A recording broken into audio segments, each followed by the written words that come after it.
Sumang-ayon sa kanya si Lin at sinabing sige. Sinabi ni Old Ju na gagawin din niya iyon at sigurado siyang masisiyahan ang lalaki. Ngunit bigla siyang lumingon at agad na pinalipad ang kanyang atake ng direkta patungo sa kanyang anak at sinunggaban siya sa leeg. Sinubukan ni Zhu na sabihin sa kanyang ama na huwag gawin ito, ngunit nanindigan pa rin ang nakatatanda at pinisil ang kanyang lalamunan hanggang sa huli. Pagkatapos ng trabaho ay nagawa, sinabi ng nakatatanda na nagpapasalamat siya sa master para sa kanyang tulong. At sa ngalan ni Sawyer, ipinahayag niya ang kanyang malalim na pasasalamat sa kanya para sa kanyang kabaitan at kagandahang loob. Bigla, nagsimulang tumawa ang lalaking si Lin at nagtanong sa iba kung nakita nila ang nangyayari, at ang mga hayop ay pinuna at pinarusahan. Lumapit si Lin sa kanya at sinabing ang kapalaran ay malupit, ngunit ngayon ang mga kaaway ay pinarusahan. At handa na ba ang lalaki ngayon na maging kanyang disipulo? Lumuhad si Lin at sumagot na lumuluha na handa siyang mapasailalim sa kanyang kontrol. Mula ngayon, ang kanyang kapalaran ay mapupunta sa kanya, at handa siyang gawin ang anumang nais ng Panginoon. Maaari niya siyang kontrolin ayon sa gusto niya, at yumuko siya sa Panginoon. Ngunit sinabi sa kanya ni Lin na huwag mag-alala. Pagkatapos ng lahat, masaya siyang tanggapin ang isang estudyante na naging matagumpay. Naisip ni Lin na bagaman tila mapanganib, maaaring gumana ito ng kahanga-hanga sa kritikal na sandali. Sinabi ni Lin na dahil nagawa na ni Lin ang seremonya ng pagpapakilala ng disipulo, siya bilang kanyang guro ay magbibigay ng isang bagong teknik ng paraan ng tibak sa kanya. Labis na natutuwa si Lai nang marinig niya ito. Ibinigay ito sa kanya ni Lin at sinabing ang estilo ng tibak na ito ay tinawag na Mixed Heavenly Sword. Hindi inaasahan, sa sandali ng liwanag ng kanyang mga bagong kakayahan, tinipon niya ang lahat ng mga tibak mula sa mga kamay ng mga lalaki sa tulong ng kanyang bagong teknik. Tiningnan ni Lin ang kanyang mga kamay at sinabing ito ay isang teknik ng tibak. At marahil ay naiintindihan niya na ito ang paraan ng langit. At sa bawat teknik ng pag-ukit, mayroong isang kalooban na maaaring umakyat sa langit at durugan ang lupa. At ang kanyang tinatawag na mahusay na teknik ng tibak ay hindi man lang karapat-dapat na ilagay ang kanyang sining ng pag-ukit sa mga sapatos. At sino ang mahusay na master na ito? Sinabi ni Lin sa lalaki na siya ay masyadong mayabang, ngunit ipagkakaloob niya sa kanya ang kanyang sining at tunay na gagawa siya ng kanyang sariling kapalaran. Ngunit lumabas na nagduda siya sa kanya noon. Hindi nagustuhan ni Xiao ito at nakita na ang taong ito ay dumating lamang tulad ng isang tapat na aso. Ngunit ngayon ginawa niya ang kanyang puso na manginig. At anong uri ng madilim na sining ang ginamit niya? Dahil alam niya na ang isang suntok ay sisira sa void. Ang kapalaran ay tulad ng isang aso. Kung hindi niya titigilan ang paglalaro dito, susunugan niya ito. At mayroon din siyang apoy mula sa underworld kung saan maging ang isang sirang tibak ay magiging umuusok na abo. Ngunit biglang nagsimulang umubo si Lin at dumura ng maraming likido. Sinabi ni Lin sa kanya na kung patuloy niyang gagamitin ang kanyang mga lihim na teknik, malapit nang masira at gumuho ang kanyang katawan, at ang pundasyon ay nasira ng mabibigat na pagtutol, at tila kailangan niyang isuplong ang pag-asa para dito. At pagkatapos noon, ibinigay niya sa kanya ang bola at sinabihan siyang kainin ang medicinal elixir na ito, at mararamdaman niya ang mga pagbabago na hindi niya inaasahan. Nagulat si Lin at hindi man lang naintindihan kung ano yun. At ang gamot na ito ay mukhang isang kabute, at tila isang bagay na kakaiba. Inaasahan ni Lin na hindi siya baliwalain ng lalaki. At ang elixir na ito ay hinaluan ng amoy ng galit sa kanyang bansa. Talagang iniisip niya na matutulungan niya ang kanyang mga disipulo na gisingin ang sakit at ang dugo ng demonyo. Sinabi ni Ellen sa lalaki na may mga nakakapinsalang elemento na naipon sa kanyang katawan at talagang naramdaman niya na ang kanyang lakas ay hamina. Ngunit hindi na kailangang mag-alala. Hayaan siyang magpatuloy sa pagkilos at lahat ay magiging maayos. At siya ay halos tulad ng isang tapat na aso at hindi siya dapat mag-alala. Hindi lang ito alikabok. Ito ay isang elixir. Hayaan siyang kainin ito ng mas mabuti. Nilunok ni Lin ang tableta at agad na naging isang naglalakad na halimaw, na nagpapakita ng kanyang lakas sa lahat. Ngunit biglang lumingon si Lin sa dakilang master at sinabing siya ay labis na pagod. Ngunit nakita ni Lin na ang lalaki ay may kakaiba at nakakakilabot na presensya na nagdudulot ng pag-aalala, At marahil ang kanyang pag-uugali at aura ay may kaugnayan sa mga kasanayan na nakakaapekto sa kanyang katawan at isip, na nagdudulot ng damdamin ng takot at pagkabalisa sa mga nasa paligid niya. Sinabi ni Lin na si Lin ay nalantad sa mahika na may kaugnayan sa demonyong dugo, na nagdulot ng mga pagbabago sa kanyang katawan. Agad na lumabas ang sistema at sinabi sa may-ari na ang lalaki ay nalantad sa demonyong dugo na humantong sa agresibo at balisa na pag-uugali. Sa ganitong kaso, mahalagang kontrolin ang kanyang mga pagkilos at tiyakin ang kaligtasan ng mga nasa paligid niya. Naisip ni Sua sa sandaling ito kung anong mga teknik ang ginamit ni Shen Sua na nagawa niyang lampasan ang mga limitasyon ng mga disipulo mula sa paunang yugto ng fusion hanggang sa dakilang yugto ng isahan. Bukod dito, ang lahat ay mukhang ang yugto ng fusion. At anong uri ng biro ang ipinakain niya sa lalaking ito? At bakit bigla siyang nagbago sa ganoong sukat? Pagkatapos ng lahat, maging siya na nakamit ang isang estado ng deification sa gitnang rehiyon ay hindi pa nakatagpo ng ganoong kakaiba at bigla ang pagtaas ng lakas. At anong uri ng estado ito? Biglang nagsimulang tumawa si Lin at hindi man lang makahinto. At pagkatapos ay nagsimula siyang iwinagayway ang kanyang tibak. Lahat ng mga mandirigma ay nabigla at alam na siya ay nasa yugto ng fusion. Ngunit paano siya makakapaglabas ng ganoong kapangyarihan? At natatakot siya na kahit naganap niyang ilabas ang kanyang kapangyarihan, hindi niya makakayanan kahit isang suntok mula sa kanya. Masyadong nakakatakot iyon. Si Lin sa sandaling ito sa larawang ito at sinabing hindi pa ito lahat. At pagkatapos ay activate ang Blood Force, naging tulad siya ng isang tigre na nakakuha ng mga pakpak. Ngunit biglang lumingon si Lin at nakita ang Master sa kanyang harapan. Hindi siya huminto at lumipad patungo sa kanila kasama ang kanyang atake.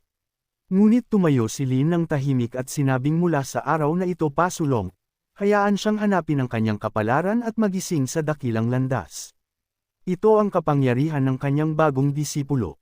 Kahit na nakita ni Lin na ang kanyang magiging disipulo ay sinusubukang saktan. Nagpasya siyang turuan siya ng isang aralin at ginamit ang atake ng makalangit na emperador. Ngunit naintindihan ni Lin na hindi na kailangang pumunta pamalayo dahil ang kanyang disipulo ay nasa yugto lamang ng fusion at may kakayahan na kumapit kay fashion mismo. At ang ganoong paglampas sa mga hangganan ay hindi isang kapangyarihan na maaaring maliitin. Tiningnan siya ng Master pagkatapos noon at sinabing na kumpleto na ni Liyay ang kanyang gawain. Kung hindi, natatakot siya na ang kanyang disipulo, na may ganoong mahinang lakas, ay hindi makakayanan ang mga kahihinatnan. Sumigaw si Lin sa kanya na gumising at mag-concentrate agad. Hindi ito oras para sa pag-iisip. Sinubukan ni Lin ang iba't ibang paraan upang lampasan ang depensa ng Master, ngunit dahan-daang nagsimulang magpalamig. Bumalik si Lin sa kanyang katinuan at nagtanong kung ano ang nangyari sa kanya. Tila nawala ang kanyang sarili. Ang kanyang buong katawan ay nadaig ng pakiramdam ng kawalan ng pag-asa at takot, at maging siya, tila, ay nang ahas na gumawa ng isang walang galang na gawain. At ngayon kailangan niyang harapin ang parusa. Lumapit si Lin sa kanya at sinabing makikita niya ngayon kung mayroong anumang nagbago mula sa nakaraang oras. Sumagot si Lin na hindi maaari. Ngunit pagkatapos niyang tumingin ng husto, natuwa siya na tumaas ang kanyang antas. Napansin ni Lin na ang landas ni Lin, sa kabila ng lahat, ay nanatiling pundasyon ng kanyang lakas, at ito ay nagiging mas malakas at matibay, na parang pinatigas ng bakal. Lumuhad si Lin at sumagot na ang disipulo ay nagpapasalamat sa kanyang guro. Sinabi ni Lin sa disipulo na inactivate lang niya ang kanyang Madness Bloodline at kapag na-activate niya ito, makakakuha siya ng hindi kapanipaniwala na kapangyarihan, ngunit hindi ito maaaring gamitin ng matagal. Hayaan siyang matutong panatilihin ang balanse. Sumagot si Lin na tatandaan ng estudyante ang kanyang mga tagubilin. Nagsimulang tumawa si Elder Sui at binati si Lin sa paghahanap niya ng isang mahusay na disipulo para sa kanyang sarili. Nagtanong siya kung dapat ba silang uminom sa kanilang maswerteng araw. Nagtanong si Lin ng may pagtataka bilang tugon. Hindi ba ito makikialam sa pangunahing pagdiriwang? Pagkatapos ng lahat, ang piging na ito ay para sa kanyang karangalan para sa matagumpay na paglampas sa krisis. Sumagot ang nakatatanda na hindi siya dapat mag-alala. Ang kasiyahan ay lumalaki lamang. Ngunit sinasabi na ng mga tao na ang nakatatanda na ito mula sa pamilya Zhu ay pumatay lang ng 2 sa kanyang sariling mga tao. At ngayon labis siyang nanunuyo kay Mr. Y na hindi siya makapaniwala kung paano nagbago ang mga bagay. Narinig ni Shai ang kanilang mga salita at naintindihan na ito ay totoo nga sa mundong ito ang malakas ang naghahari. Nagawa ng lalaking ito na pilitin ang nakatatanda na sirain ang kanyang sariling mga tao gamit ang kanyang sariling mga kamay at nagpapasalamat pa rin siya sa kanya hanggang sa luha. Kailangan din siyang maging mas malakas kung hindi ay palagi siyang nasa ilalim ng kanyang kontrol. Sumang-ayon si Lin at sinabing tapos na ang bagay at maaaring magpatuloy sa pagdiriwang ang pamilya Sui. At ngayon hayaan si Xiao na kunin ang kanyang maliit na kapatid na babae at aalis na sila. Sumagot si Xia sa master na naintindihan niya ang lahat at gagawin niya ito. At pagkatapos noon, sumigaw ang nakatatanda para sa lahat na makita si Lin Su Shinoff. Bago umalis, sinabi ni Senior Zuer kay Lin na pumunta sa kanila tuwing may oras siya at sa kanila malaking karangalan para sa kanilang pamilya Sui at masaya silang tanggapin sila. Nagalit si Senior Zuer at sinabing isang kahihiyan para sa kanya at ang ganoong malaking pagdiriwang para sa tagumpay at lahat ay nasira. Ngunit bigla, sumigaw ang isa sa mga lalaki sa master at sinabing sa wakas ay natagpuan niya ang kamay ng batang Panginoon. Nagtanong ang lalaki, nasaan ang batang Panginoon? Sumagot ang nakatatanda na dapat niyang ihagis ang sinumpaang kamay na iyon sa likuran. Hayaan ang mga aso ang kumain nito. Nagsimula rin siyang sumigaw sa iba at inutusan silang umalis dito. At ang party ay kinansela agad. Nasa barko si Lai sa sandaling iyon at naramdaman kung ano ang pakiramdam ng maglakbay sa isang banal na hayop. At naramdaman niya na siya ay nasa isang uri ng panaginip. Hindi lamang siya naghiganti kay Xiao, ngunit naging disipulo rin siya ni Ling Su Shans. Ngunit si Red Xia ay talagang kasing ganda at kaakit-akit tulad ng sinasabi ng mga chismis. At ngayon iniisip niya na dapat siyang pumunta at bumati kapag naging disipulo siya. Lumapit si Lin sa kanya at sinabing ang nakatatandang kapatid na babae ni Red ay hindi lamang may natatanging talento, ngunit ang kanyang kagandahan ay tunay na hindi pangkaraniwan. Sa hinaharap, magagawa niyang matuto ng marami mula sa kanyang mga pag-aaral. Nakita ni Xia na dumating siya muli. Bakit ganoon ang lahat ng mga lalaking ito? Sa simula, inis si Master Ya pagkatapos niyang patayin ang dakilang Swain. At ngayon na kumuha siya ng isang disipulo na may ganoong antas ng cultivation, nagiging mas mahirap para sa kanya na ibalik ang sitwasyon. Nakita ni Lin na nagsimulang lumayo si Sua at nagtanong kung may problema sa sinabi niya. Ngunit lumapit ang daga at sinabi sa kanya na lagi nilang ikinakalat ang kasarian ng nakatatandang kapatid. Galit siya kapag nagkakamali sila sa kanyang kasarian. Lumapit ang daga at naalala na hindi niya alam kung sino siya. Nagpakilala si Lin at sinabing siya ang bagong estudyante ng guro sa bahay ni Zhu. Sinabi ni Lin na nagpapasalamat siya para sa impormasyon at iyon ang dahilan kung bakit niya binabaliwala ang lahat ng mga lalaking sumusubok na bigyang kasiyahan siya. Lumalabas na isa siyang lalaki. Naapakan lang niya ang parehong rake. Sumagot ang daga na ngayon ay naiintindihan na niya at iyon ang pangunahing bagay. Pagkatapos ng lahat, ito ay isang malaking tabo para sa nakatatandang kapatid na si Hong, ngunit sinabi ni Lin na tulad ng inaasahan, mayroon lamang mga kakaibang tao sa paligid ng guro. Ganoong kaakit-akit na gwapong lalaki at ganoong ka-cute na maliit na kapatid na babae na daga. Sumagot siya na gusto niya talagang maging tulad ng kanyang mga nakatatandang kapatid na lalaki, ngunit sa ilang kadahilanan siya ay natigil sa isang kalahating daga, kalahating tao na katawan. Kaya naman minsan nagdudulot siya ng gulo sa guro. Sinabi ni Lin na narito ang kanyang kapatid na babae.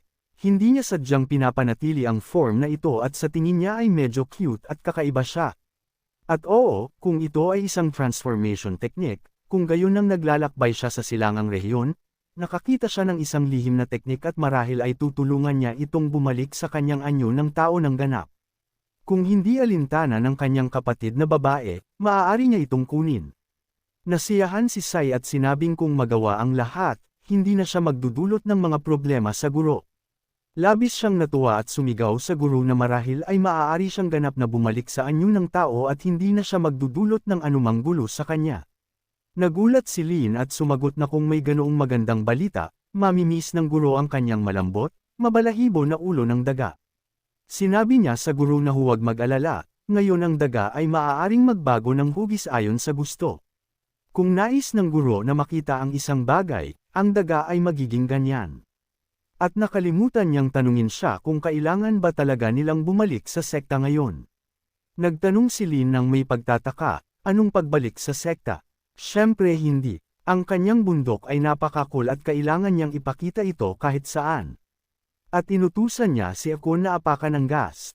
Di nagtagal, nang si Kunpang ay lumilipad na sa loob ng ilang buwan, marami mula sa silangang rehiyon ang nabigla nang malaman ang mga kaganapan na nangyari sa mga handaan sa bahay ni Sua, at ang kulto ni Lord Ya ay naging isang tunay na misteryo sa kanila. Sa oras na ito sa silangang rehiyon ng Congo, nakikipaglaban ang dakilang Zhou Dynasty. Nagkaroon ng isang uhaw sa dugo na labanan kung saan nakipaglaban ang mga mandirigma sa mga halimaw na sumalakay sa kanilang teritoryo. Alam lamang ng mga mandirigma ang isang moto, ang mamatay, ngunit hawakan si Panchi Genang. Ngunit sa sandaling iyon, bumaba si Lin mula sa barko at sinabi sa guro na ang mga demonyo ay umaatake mula sa ibaba. Ngunit si Lin ay abala sa paglalaro ng domino. Like, comment, share, and subscribe naman dyan mga ito go. Maraming salamat po.